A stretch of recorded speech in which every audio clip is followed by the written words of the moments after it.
Hola, este es mi pack de noticias de este martes, que se va a enfocar exclusivamente en el caso de Venezuela y Estados Unidos.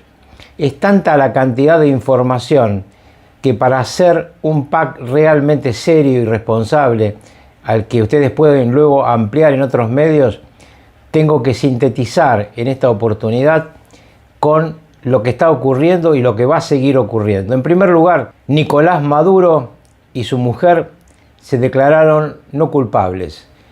El fiscal Jack Clayton, el fiscal a cargo de la acusación, el líder del equipo de fiscales que va durante el periodo que va de acá a marzo a avanzar en la investigación, en los cargos y en el pedido o no de Maduro de ser un imputado colaborador, ha hecho un realmente impresionante cargo de prisión perpetua, pedido de prisión perpetua para Nicolás Maduro, para su mujer, para su hijo Nicolás, para los sobrinos, los famosos narcosobrinos, y apareció en esta acusación también Diosdado Cabello.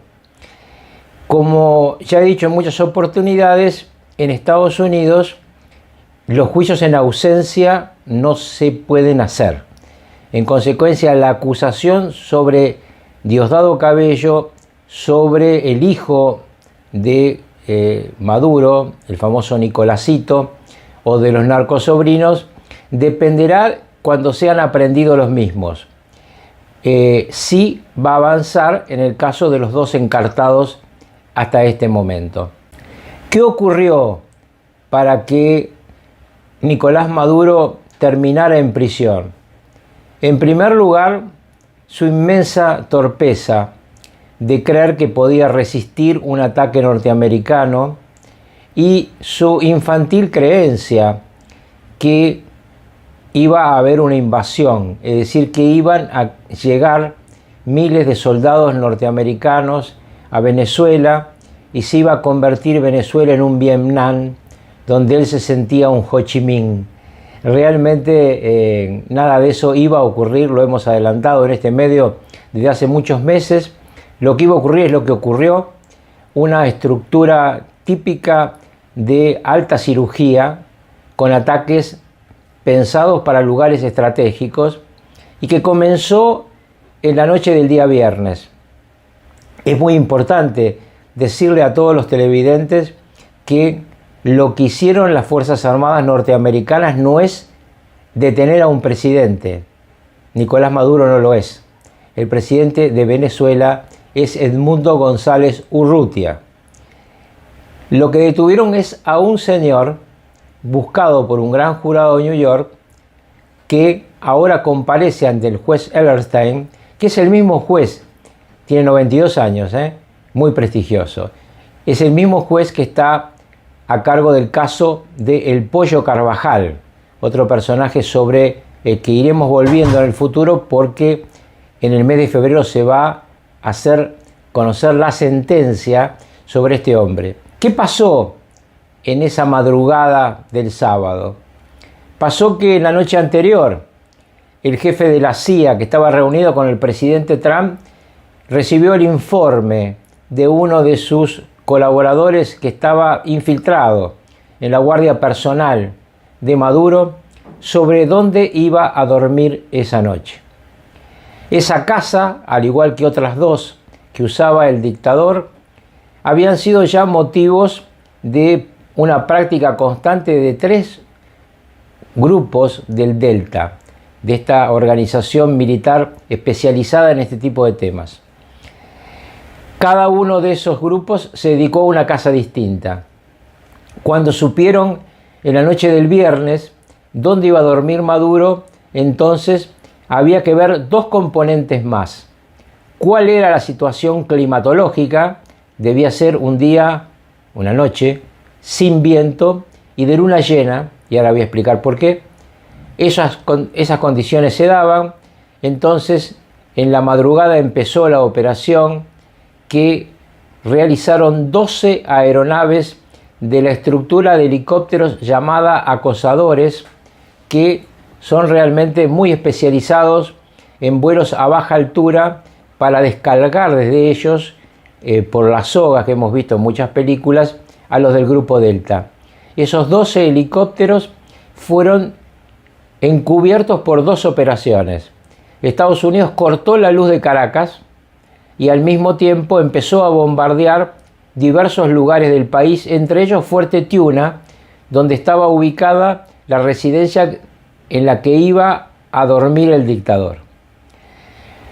El primer encuentro militar fue de los helicópteros enfrentados por francotiradores del grupo de las Avispas Negras, un grupo que era Guardia Corps en su momento de Fidel Castro y luego siguió siendo guardia personal de los dictadores venezolanos y de los dictadores cubanos.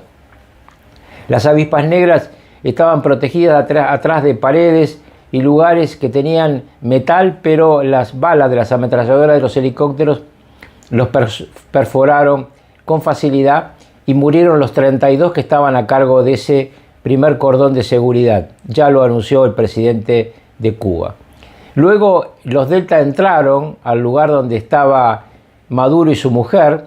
Maduro intentó correr hacia una habitación, un safe room, donde estaba mucho más blindado para tratar de ganar tiempo y que lo vinieran a rescatar, pero no supo abrir la puerta adecuadamente, entonces esta no la pudo cerrar y los Delta entraron, se lo llevaron a él y a la mujer a los helicópteros y de ahí se lo llevaron al Iwo Jima, es decir, a esa estructura parecida a un portaaviones que venimos diciendo desde el comienzo, desde agosto, que era la base táctica de operaciones de esta estructura conocida de combate como Espada del Sur, en lucha contra el narcoterrorismo en todo el continente.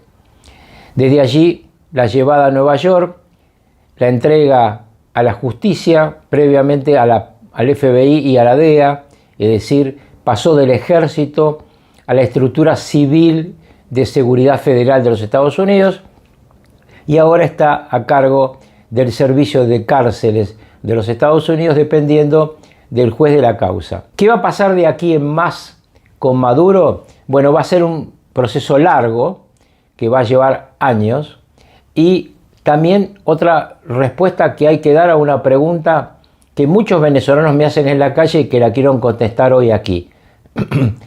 ¿Por qué está ahí una mujer como Delcy Rodríguez, cómplice de Maduro, y no está ahí Edmundo González Urrutia? Bueno, la estructura de poder militar del narcoterrorismo en Venezuela es de tal magnitud que es imprescindible una transición donde eso sea desmontado por parte de los mismos miembros de esa estructura, a cambio obviamente de la vida y de la libertad. Eso es lo que está cobrando Delcy Rodríguez, su vida y su libertad, a cambio de que le entregue llave en mano Venezuela a los norteamericanos para que estos después convoquen una elección que seguramente sería presidida por Edmundo González Urrutia y donde la principal candidata será la que yo he dado en llamar la Juana de Arco del Caribe, ¿no? Corina Machado, este no es su momento, ella no tiene fierros, ella tiene el calor popular, ganó las elecciones su candidato, porque a ella no la dejaron competir, pero no estaría en condiciones de ninguna manera de garantizar paz y tranquilidad. Hay que ahora producir a todo el sistema de pases y retiro de las Fuerzas Armadas, donde van a estar trabajando los norteamericanos junto con la presidenta a cargo, y vendrá el desmonte de la estructura de seguridad e inteligencia que tiene el otro encartado en esta causa, que es Diosdado Cabello, un individuo muy peligroso, un narcotraficante realmente de absoluta falta de escrúpulos, el dueño del SEBIN, la estructura de inteligencia, el dueño de los paramilitares, el dueño de las cárceles donde se viola niñas, se tortura pibes, se desapareció gente y donde hay miles de personas en condiciones infrahumanas y sin ningún juicio previo. Porque lo importante siempre, para cerrar este informe, es recordar que Maduro y los demás cómplices que están ahora en juicio en New York van a tener lo que nunca le dieron a sus víctimas: un juez imparcial, fiscales responsables y el derecho a tener abogados que lo defiendan. Nada menos que los abogados más caros que hay en Nueva York. ¿Quién sabe quién los paga, verdad? Yo tengo la respuesta. Lo paga el pueblo venezolano, expoliado por 20 años por esta basura. Hasta la próxima.